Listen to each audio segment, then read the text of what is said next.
హరి ఓం శ్రీ గురుభ్యో నమ.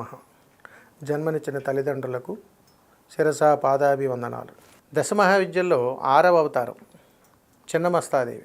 చిన్నమస్తాదేవి అమ్మవారిని దర్శించడం అనేటువంటిది అంత ఆషామాషి విషయం కాదు. ఎందుకు అంత భయంకరమైనటువంటి పదం వాడాల్సి వచ్చిందని అంటే, అమ్మవారు చాలా భయంకరమైనటువంటి స్వరూపంగా ఇక్కడ దర్శనమిస్తూ ఉంటారు. తన శిరస్సుని తనే ఖండించుకొని చేతిలో పెట్టుకొని తను నడుస్తూ దర్శనమిచ్చేటువంటి ఒక అద్భుతమైనటువంటి దర్శన భాగ్యం. ఇలాంటి సాధన చెయ్యాలి అని అంటే వారు ఖచ్చితంగా అమ్మవారి యొక్క ఆరాంశంలో జన్మించి ఉండాలి.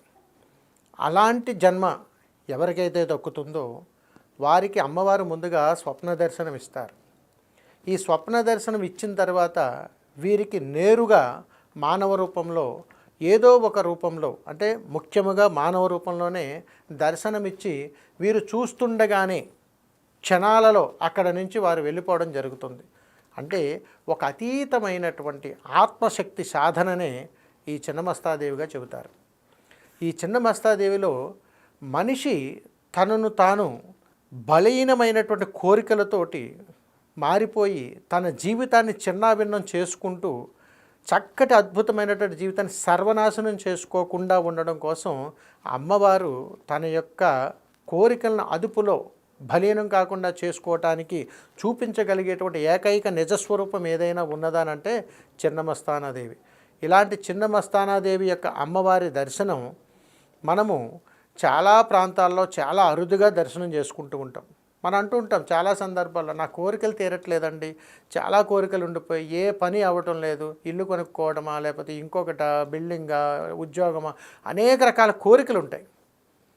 ఈ కోరికలు తీరాలి అనంటే చిన్నమస్తాదేవి యొక్క ఆరాధన తప్పనిసరి.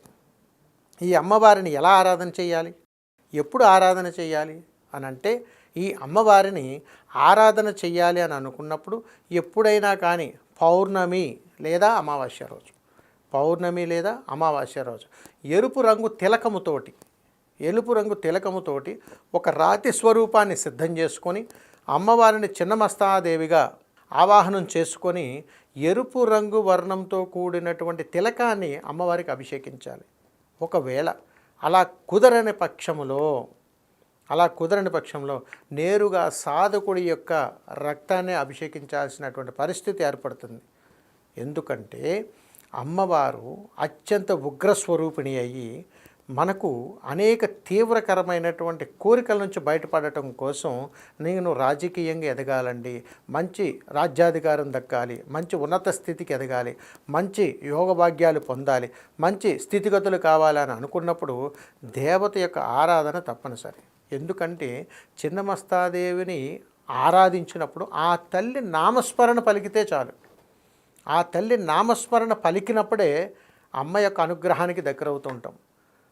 అమ్మా, నిన్ను ఇలా చూస్తున్నానే, నీ మంత్రం ఏంటో నాకు తెలియటం లేదు, కానీ నీ నామస్మరణ చేస్తున్నాను, మరి నాకు ఉన్నటువంటి అనేక కష్టాలు తీరిపోతున్నాయి అంటే అమ్మ ఏమడుతుందంటే, ఎరుపు రంగుతో కూడుకున్నటువంటి ఏదైనా జలంతో నాకు అభిషేకం చెయ్యరా అని అడుగుతుంది ఆ తల్లి. అలా చేయగలిగేటువంటి శక్తి సాధకుడికి మాత్రమే ఉంటుంది. అది కూడా ఎలా చెయ్యాలి అని అంటే, ఎరుపు రంగు పుష్పాలను తీసుకొచ్చి మిశ్రమాన్ని చేసి దానిలో ఆవు పాలను నిక్షిప్తం చేసి దానితో కూడా అభిషేకం చేయవచ్చు. అలా ఎర్రటి కుంకుమతో కూడా అభిషేకించవచ్చు. ఎర్రటి కుంకుమలో ఆవు పాలు కూడా రంగరించి ఆ మిశ్రమంతో కూడా అభిషేకించవచ్చు. ఇదేది దొరకని పక్షములో అదే సమయంలో గడియల్లో ఖచ్చితంగా ఎవరైతే చేస్తున్నారో వారికి ఆ రక్తతర్పణ చేసి కూడా అమ్మవారిని పూజించవచ్చు. ఇది కాకుండా మరి అమ్మవారు ఎలాంటి వస్త్రంతో దర్శనమిస్తారనంటే, అమ్మవారు ఇందులో నలుపు వస్త్రధారిణి అయ్యి, ఎరుపు వస్త్రధారిణి అయ్యి, అంటే నలుపు ఎరుపు వస్త్రాన్ని కలిపి అమ్మవారు దర్శనమిస్తుంటారు. అంటే ఎక్కడ బాధ, ఎక్కడ క్రోధం, ఈ రెండు కలిపి ఉన్నాయో అక్కడ ఈ చిన్నమస్తాదేవి దర్శనమవుతుంటుంది. అంటే ఒక మనిషి బలీనమైనటువంటి కోరికలను సొంతం చేసుకోవడం కోసం ఈ చిన్నమస్తాదేవి యొక్క ఆరాధన తప్పనిసరిగా చేస్తూ ఉంటారు. ఈ దశమహావిద్యల్లో ఈ 6వ విద్య అయినటువంటి అమ్మవారికి అత్యంత ప్రీతికరమైనటువంటి ప్రదేశం దట్టమైనటువంటి అరణ్య ప్రాంతం. అమ్మవారి శబ్దం చాలా భయంకరంగా గీం గీం అనేటువంటి గీంకార శబ్దాలు వస్తూ ఉంటాయి. ఎక్కడైతే ఈ తల్లి సంచారం జరుగుతుందో అక్కడ గబ్బిలాలు కానీ ఆ ప్రదేశంలో ఎక్కువగా సర్పాలు కానీ సంచారం జరుగుతూ ఉంటుంది. ఈ రెండు సంచారాలు జరిగేటువంటి అరణ్య ప్రాంతాలలో ఖచ్చితంగా అక్కడ చిన్నమస్తాదేవి ఆరాధన జరుగుతుంది. కాబట్టి ఈ తల్లికి కావలసినటువంటి పరిహార దోషాలు ఏదైనా కానీ అరణ్య ప్రాంతంలోనే ఎక్కువగా చేస్తూ ఉంటారు.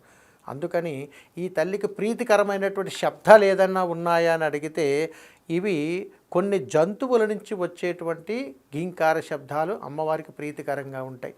అందుకని జంతువులు బాధాకరంగా అరిచేటువంటి అరుపులు అరణ్యంలో ఎక్కడైతే ఉన్నాయో అక్కడ చిన్నమస్తాదేవి సంచారం జరుగుతుందని చెబుతుంటారు. అందుకని తంత్ర పురాణంలో అమ్మవారిని పూజించాలి అని అంటే చాలా ధైర్య సాహసోపేతమైనటువంటి హృదయం కలిగినటువంటి సాధకుడికి మాత్రమే ఈ విద్య అవుతుంది. కాబట్టి అలాంటి ధైర్య సాహసంతో కూడుకొని రావాలనంటే వారు ఖచ్చితంగా భువనేశ్వరి అమ్మవారిని దర్శించుకున్న తర్వాతే చిన్నమస్తాదేవి అమ్మవారిని దర్శించుకోవాలని తంత్రపురాణం చెబుతుంది. అందుకని ఈ తల్లిని ఆరాధించాలంటే ఎంతో శక్తివంతమైనటువంటి దృఢ విశ్వాసం కలిగి ఉండాలి. అందుకని ఈ తల్లిని ఆరాధించడానికి ఓం కాం క్లీం ఐం కహ మహాదేవ చిన్నమస్త కురు కురు స్వాహ అనేటువంటి మంత్రాన్ని పఠిస్తూ ఈ యొక్క సాధన చేయవచ్చు. మరి సాధన చేసినటువంటి సాధకుడికి కలిగేటువంటి పుణ్యఫలం ఏమిటి? ఈ సాధన చేసేటువంటి పుణ్యఫలం సాధకుడికి ఏ విధంగా దక్కుతుందని అంటే అతను చేసేటువంటి ఎలాంటి సత్కార్యమైనా కానీ ఓటమి లేకుండా జయం తన వశం అవుతుంటుంది. అదేవిధంగా కొన్ని రకాలైనటువంటి విధి విధానాల్లో వశీకరణానికి కూడా ఈ విద్యలను ఉపయోగిస్తూ ఉంటారు. కాబట్టి వశీకరణం అంటే అధర్మ కార్యక్రమాలకి కాదు, ధర్మపరమైనటువంటి వశం చేసుకోగలిగేటువంటి శక్తియుక్తులతో కూడుకున్నటువంటి ధర్మ ప్రయాణంతో కూడుకున్నటువంటిది మాత్రమే. అందుకని దశమహావిద్యల్ని అధర్మ కార్యక్రమాలకి కానీ వాడితే వారికి ఈ శిక్ష తప్పదు అని తెలియచేయగలిగేటువంటి స్వరూపమే చిన్నమస్తాదేవి. సర్వే జనా సుఖినో భవంతు. శుభం. For more videos like this, subscribe Big TV channel.